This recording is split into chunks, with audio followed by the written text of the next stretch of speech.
following message is transmitted in collaboration with the Wyoming Department of Environmental Quality, Air Quality Division, and the Wyoming Department of Health.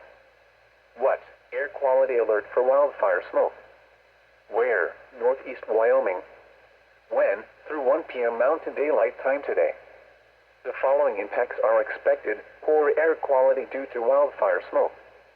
The Wyoming Department of Health recommends the elderly, young children, and individuals with respiratory problems avoid excessive physical exertion and minimize outdoor activities during this time.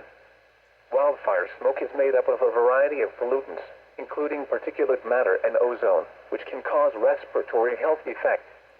Although these people are most susceptible to health impacts, the Department of Health also advises that everyone should avoid prolonged exposure to poor air quality conditions.